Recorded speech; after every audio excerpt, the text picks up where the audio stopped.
Welcome to my next Lost.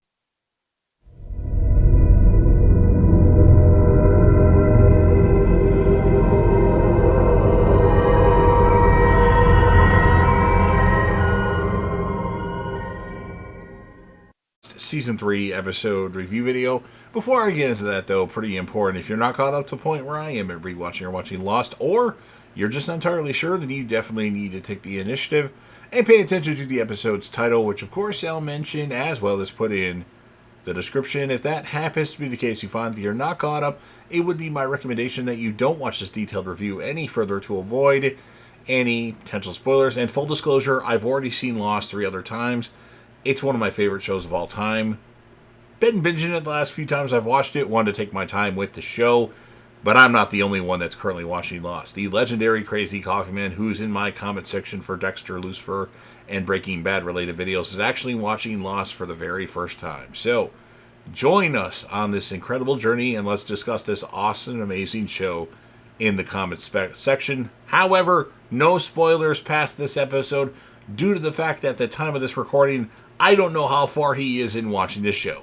So with all that said, this will be Lost, Season 3, Episode 5. The title of this episode is called The Cost of Living.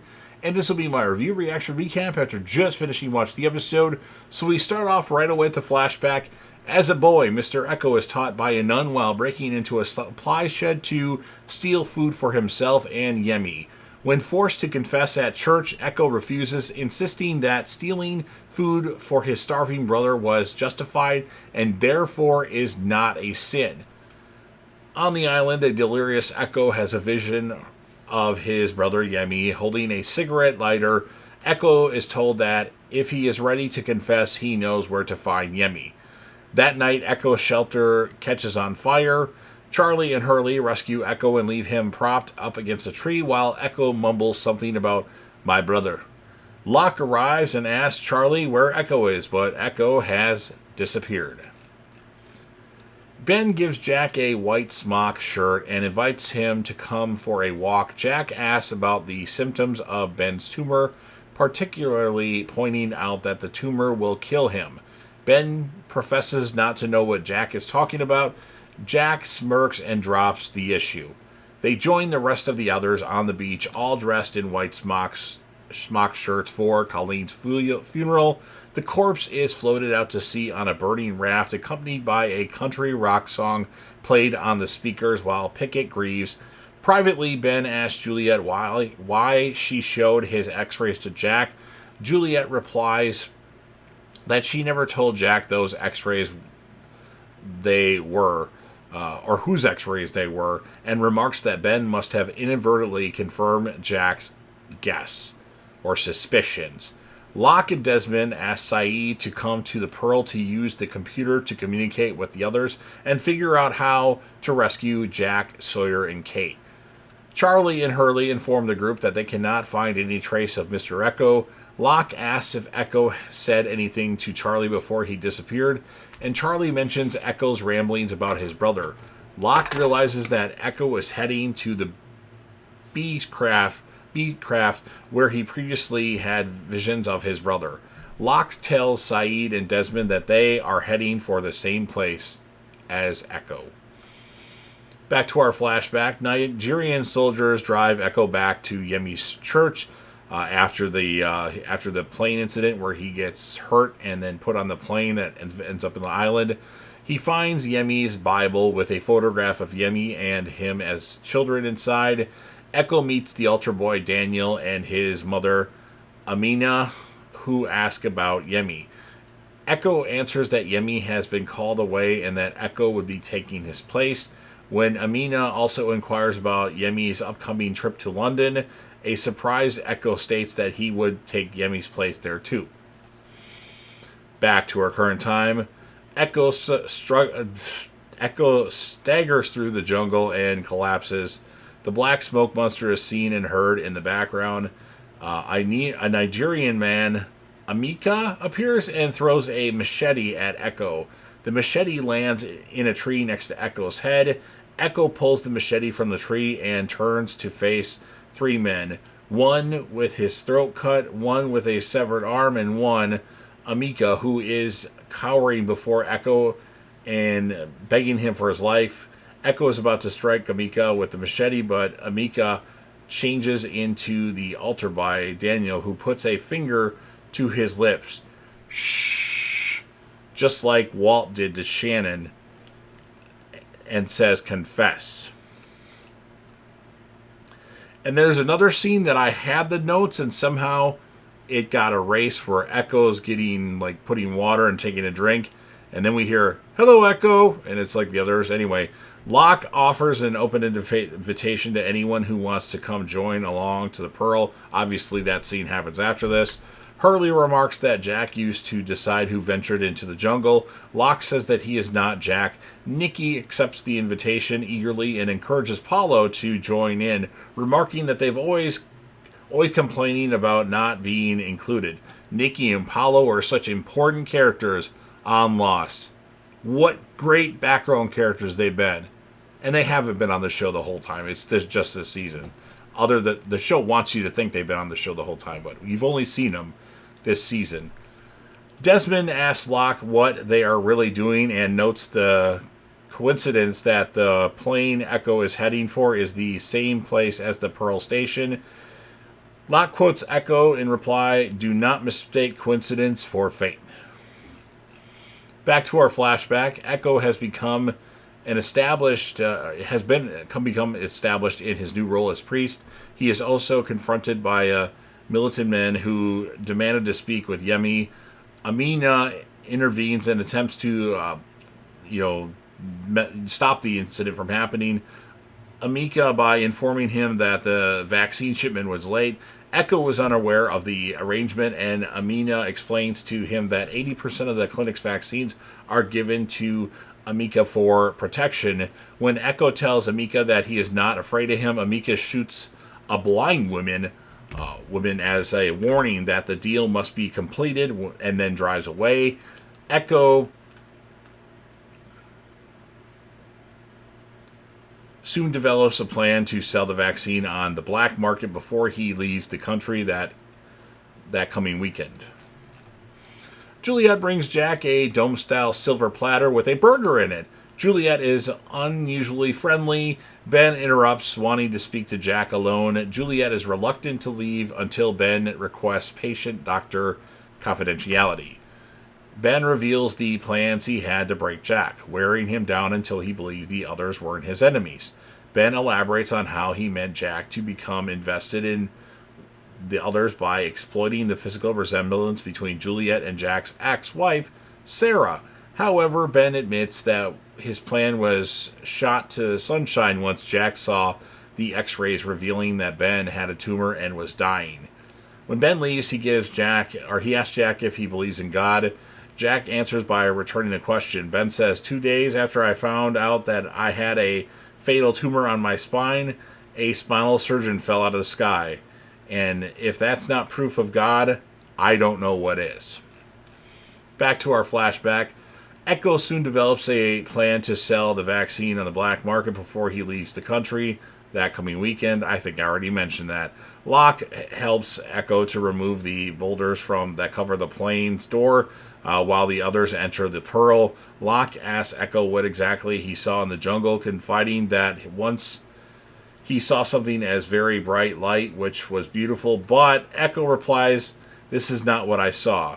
Echo discovers that Yemi's body is not inside the B-craft.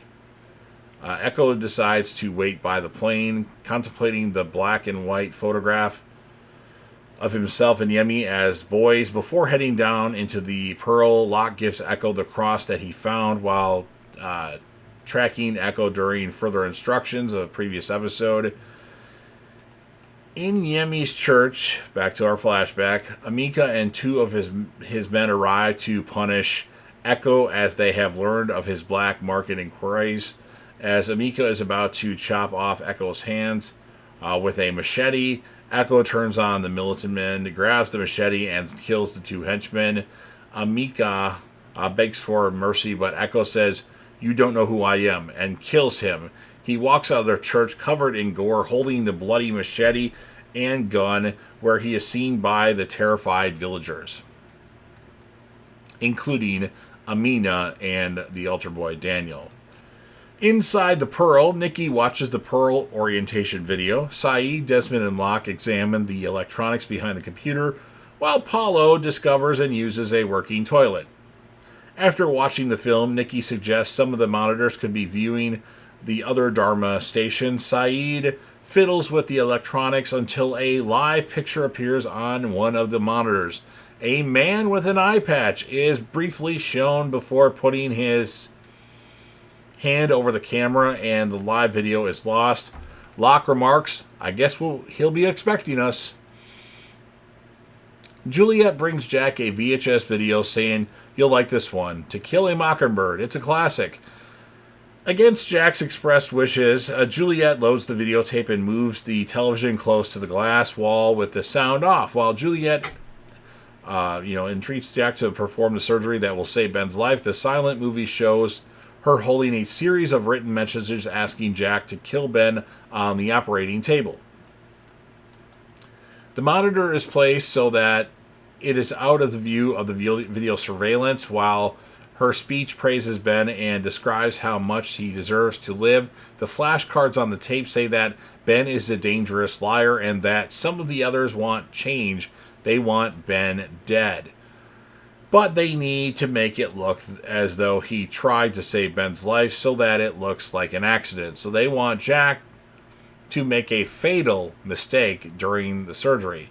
While Juliet says that only Jack can save Ben and that she can be trusted, her written messages on the video say it's up to Jack to kill Ben and that she will protect him. The last cue card asks Jack to demand that she stop the movie. He plays along. Juliet takes the tape and leaves, pausing to request that Jack should think about what she said, and then Jack nods. And then back to our flashback. As Echo prepares to leave for London, he is met by Daniel, who asks him whether his mother's opinion that Echo is a bad man is true. Echo replies, "Only God knows." Echo then notices that the church is being boarded up, and Amina, who had been taking delivery of a vaccine shipment, explains to him that the village can no longer use the church building as it has been desecrated. She also explains that she is not grateful for what Echo did because the men who will be replaced by the others, so more guys will come that are just as bad as them.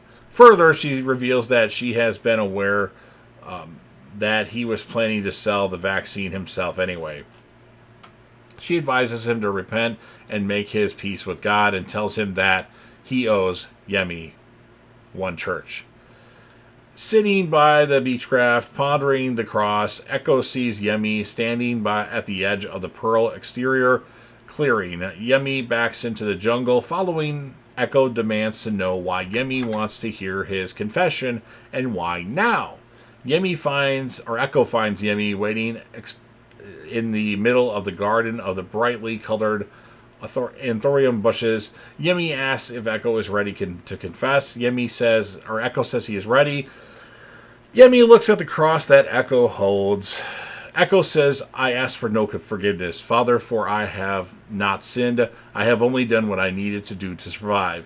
Yemi lets go of the cross. Echo says that when he was a small boy, he killed a man to save his brother's life, and that he is not sorry for this. He is proud of it. Then Echo kneels before Yemi and extends his arms, palms upward in the air. He appeals and says, "I did not ask for the life I was given, but it was given nonetheless, and with that, I did my best." An angry-looking Yemi replies, "You speak to me as if I were your brother." As the apparition walks away, Echo asks, "Who are you?" Echo follows, repeating, "Who are you?" The black smoke darts in between the trees. Soon, Echo is confronted by a huge mass of black smoke, aka the smoke monster. Backing away, Echo shows awareness but little fear of his imminent doom by reciting the 23rd Psalm. An arm of smoke reaches out, grabs Echo, and smashes him against a tree. In the Pearl, Locke and the others hear the groan and the wail of the monster and rush to investigate. The monster slams Echo against the tree trunk after tree trunk before finally lifting him high enough in the air and throwing him violently to the ground. Locke finds a dying Echo. Echo breathes his dying words in Locke's ear. As Mr. Echo dies, Echo sees a flash of his brother and himself walking arm in arm into the sunset. Sayid asks Locke what Echo said, and Locke replies, he said, "We're next." And that's what ends this episode of Lost. So, this was kind of boring at times, and I really liked Mr. Echo's character until this episode. I feel like they had to do a lot really soon because that actor wanted off the show for some reason. I don't know for sure if that's the case, but I want to say he wanted to do another project, and they had to write him off the show. So they just threw a lot of stuff together in one episode. But I'm going to give the episode an 8.2 out of 10. My characters of the episode are going to be Mr. Echo, obviously, and Juliet. We're going to miss Mr. Echo. He was a savage in Season 2. Season 3 has, in my opinion, been the best.